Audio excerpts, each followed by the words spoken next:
Hey guys, welcome to Priceless B Movies. So I've been away for a while. Did you miss me? So here's the thing. A little while back I put this channel on hiatus because I just had a lot going on and just honestly did not have a whole lot of time to do these reviews. I'm still trying to figure out whether or not I want to reformat my page and make certain alterations to it before I get back to doing my reviews. So there's still a lot of thought that I have to put into this. But here before too long, I will start posting reviews regularly again. There's just some things, I'm going to be making some alterations, like I said, to the format, and also to kind of how I do my reviews, like the rating scale and things like that, just to kind of spice it up, and also try to include some more recent reviews. And, the thing is that in doing these reviews, I've had a lot of fun doing them.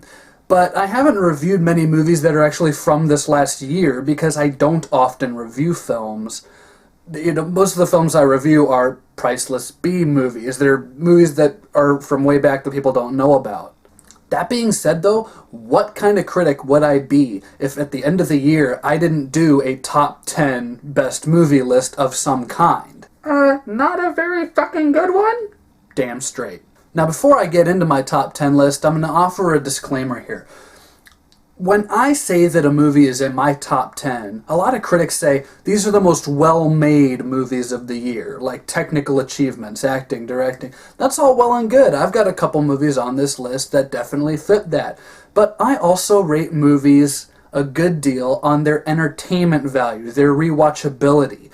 So, a lot of the movies on my top 10 list are going to be movies where you'll sit there and be like, well, what was so great about that movie? And I'm telling you right now, if you'd find a title on this list and you end up having that thought, the answer is probably just that I thought it was fun and I can see myself buying it and watching it several more times. Another disclaimer I'm going to offer is while I dedicate my normal reviews mostly to horror films, and there are a couple of horror movies on this list, I'm accepting all genres and I am doing mainstream films. So, honestly, it's how many good B movies have come out in the last year. Well, like 2, maybe 3. You can't make a top 10 list out of that. Now, without further ado, here we go. Colin Price's picks for the top 10 best movies of 2015. Number 10 is Unfriended. Unfriended is one of the few horror films that are on this list. And, this movie surprised me. I actually had some pretty high hopes for this movie, but I research certain movies before I see them. Especially if there's a lot of controversy or a lot of hype around a film, I do my research. Now, I'll say this. I've read some really bad reviews of this movie, and I know some people who saw this movie and just flat out didn't get into it. The main reason being that this film, the entire movie, is this girl's laptop screen. It's a computer screen for 99.9% of the movie. If you don't know that going in, you're probably going to be pretty frustrated over the fact that the camera never edits, never cuts, never leaves this computer screen. Now, if you can get past that, this is a really fun, creepy horror movie that I enjoy more each time that I watch it. The film centers around its main character named Blair. I'm not really sure what the actresses' names are. When it comes to movies like this, I don't really check to make sure I get names right for actors, because the thing is, this is probably the only thing they're ever going to be in. It's like the Paranormal Activity movies. Can you give me the names of more than 2 of the actors in that entire series without going on IMDb? No, you cannot. But Blair is on a Skype call with a bunch of her friends, and it's the anniversary of this day that one of their other friends killed herself because she was basically cyberbullied until she committed suicide. And her ghost ends up haunting their call, their connection. I don't really go for, found footage movies, so to speak, but I really did think that this film was innovative enough and creepy enough to get the number 10 spot on my list of the best movies of this year. Number 9. Ex Machina. Ex Machina stars Domhnall Gleeson, Oscar Isaac, and Alicia Vikander. Domhnall Gleeson is this kid who works for a company, and the guy who runs the company is Oscar Isaac. He's kind of this Steve Jobs guy, only if Steve Jobs was a total recluse. And Oscar Isaac invites Domhnall Gleeson to spend a week with him. And during that week, he tests him. He says, I've created this AI, and it's in the form of this woman, and I want to test you and see if you can tell the difference between a computer and a human being. Basically, have I truly created artificial intelligence, or can you tell in your interactions with this girl that she is a machine? This is a mesmerizing movie in a lot of ways. The only real issue I have with it is while I do appreciate movies that are kind of like slow burns, so I mean it's got this snail's pace leading up to an intense kind of ending. I like things like that, but this didn't really need to be made like that. I think that this movie really shines in a lot of its scenes, and while all three actors are good, Oscar Isaac definitely walks away with the movie and gives the best performance.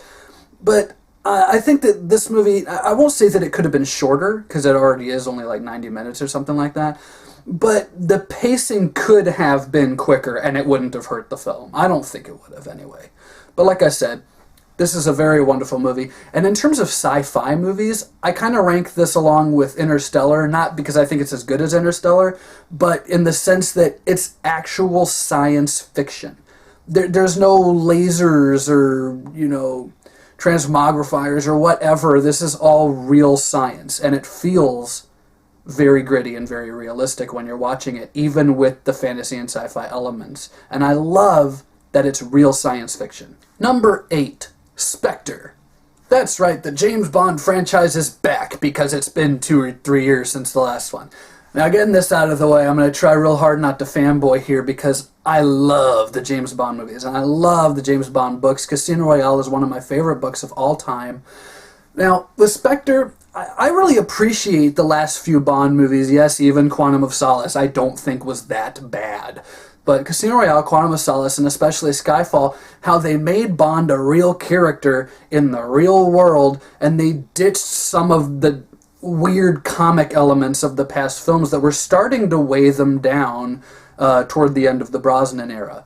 This movie tries to be a serious spy thriller and at the same time tries to kind of bring back the campiness, and they don't always mix. The two do not always mix, but Daniel Craig gives yet another solid performance as the character, and Léa Seydoux and Christoph Waltz and Dave Bautista, even though he doesn't have that much to do except fight, are all really good in this film. So are so many of the other actors.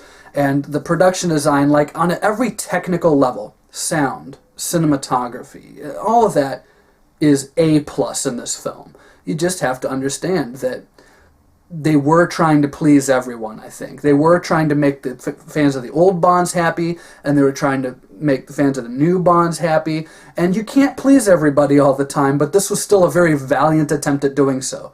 Now, if we can only get someone other than Sam Smith to do the next song, please. Number 7, Krampus.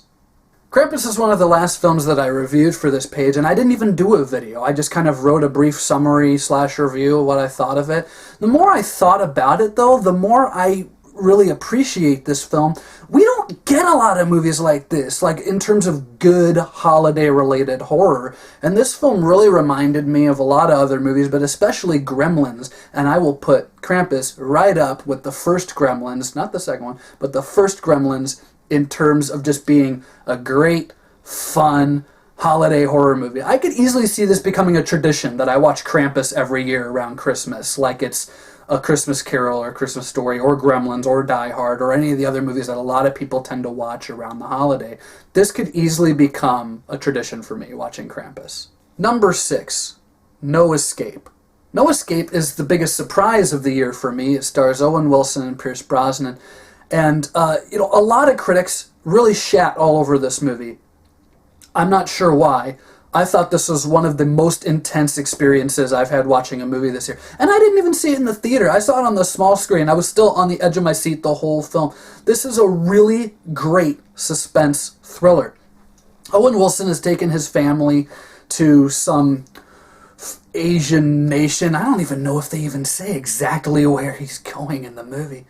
But he gets there with his family, and then the next day, revolution breaks out, and like a whole bunch of people in this town start wrecking shit, and they easily overtake the police force, and then you find out that Owen Wilson is kind of unknowingly a part of what all these people are pissed off at. So now not only is all these guys killing any American tourist they can find, but they specifically target Owen Wilson, and he struggles with Pierce Brosnan's help to get his family out of there.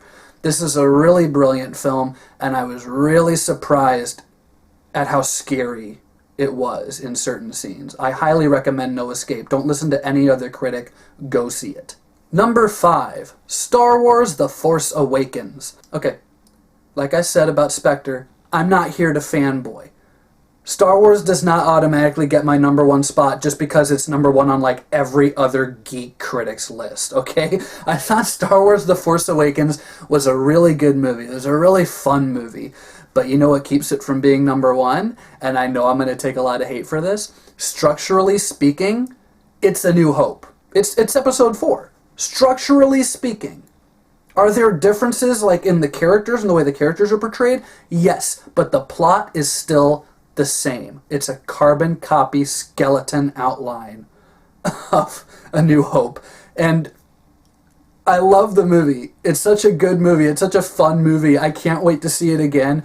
But come on, guys, get over yourselves. This is not the second coming. This is actually the first one again with different characters. And the characters are fleshed out more, and the acting is phenomenal. I am not dissing the film in any way, but I cannot give the number 1 spot to a movie that I've already seen 20 times under a different title. Number 4, The Hateful Eight. So The Hateful Eight is Tarantino's new movie.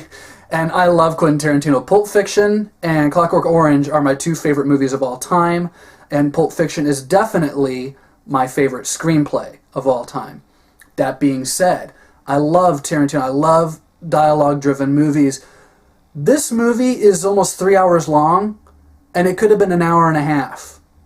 Because a lot of the dialogue in this, a lot of the things that the characters start talking about have nothing to do with what's actually going on in the movie. It's like Tarantino had a script and he thought it was great, but then he realized the movie would only be like a little over 90 minutes, so he had to throw in some random bullshit dialogue and conversations that had nothing to do with what was going on, and that honestly distract from the tension. That aside, this is the best acted movie I think that I've ever seen Tarantino direct. Every actor in this film goes above and beyond what I expected of them. From Kurt Russell and Samuel L. Jackson, who are always reliably good, they're better in this than they normally are in anything else. And when you have like Walter Goggins and Tim Roth and actors who you don't see in much unless they're playing small parts, I don't think there's a performance in this movie that's not Oscar-worthy. And hello, Jennifer Jason Leigh? Oh my God, this is definitely the best thing she's ever done. My God, this is an amazing movie. But you do have to sit through 3 hours of it. That's the only thing I really didn't like about it, and the only reason that it's not number 1. Number 3, Kingsman, The Secret Service. Before you get on me for putting this as number 3, like so high up in the list, in front of Star Wars, in front of Hateful Eight, in front of Ex Machina, is if you saw Kingsman, you have to admit it was like the most fun movie of the year. Admit it. You watched it again and again and again. If you saw this movie, I guarantee you didn't only see it once. And if you have only seen it once, I guarantee that you want to watch it again and you just haven't gotten around to it yet. Kingsman basically is like, it's the director, Matthew Vaughn, it's the director of Kick-Ass and X-Men First Class doing a James Bond movie. So you have this really ultra-violent James Bond movie, basically. And what the hell's wrong with that? That's like a heavenly combination right there. Number 2, Bridge of Spies. Bridge of Spies is directed by Steven Spielberg and stars Tom Hanks, which of course means it's one of the best movies of the year. Anytime these two get together, the movie is always incredible.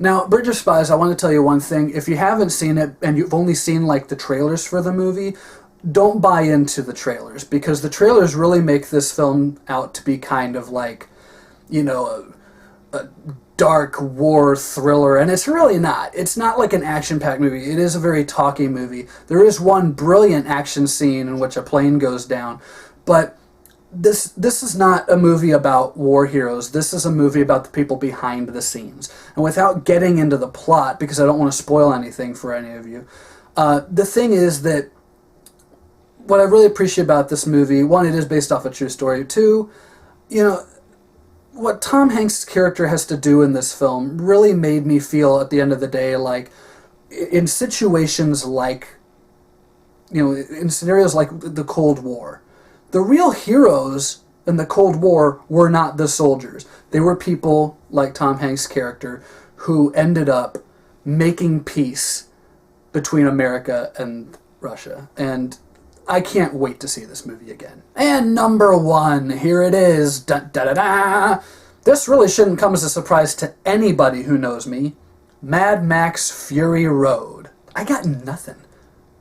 I've seen this movie something like 5 or 6 times at least, and I cannot find a single damn thing that I don't like about Mad Max Fury Road. This movie was awesome! This movie was brilliant in every sense of the word.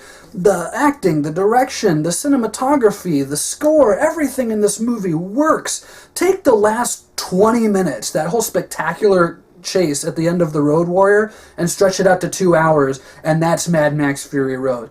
And Charlize Theron has given us the first truly awesome female character in film in the last couple of years. Mad Max is one of those movies where anytime someone tells me they don't like it, I have to wonder kind of like if they're actually from this planet or if they're like a robot. Maybe they're like that girl from Ex Machina and they just, now they've failed the test and I know that it's a machine because they didn't fucking like Mad Max Fury Road. Mad Max Fury Road is the best film of this year and is one of the best action films of the last 20 years. There, I've said it. So that is my list of the 10 best films of 2015. Thank you for listening to me drone on and on and on. But, here pretty soon, I am going to get back to doing my B-movie reviews, as I said, and I'm going to, kind of make a few changes here and there and try to spice up the page a bit more, I think. But in the meantime, I will continue to post on my Facebook page, so if you're on there, you can see all my latest, pictures and memes that I decide to share and film info. And, looking at maybe 1 or 2 more months before I get everything back up to speed, and I will return with a full list of reviews that I intend to do. A lot of them are backlogged requests. Thank you for watching, and stay tuned for more Priceless B Movies.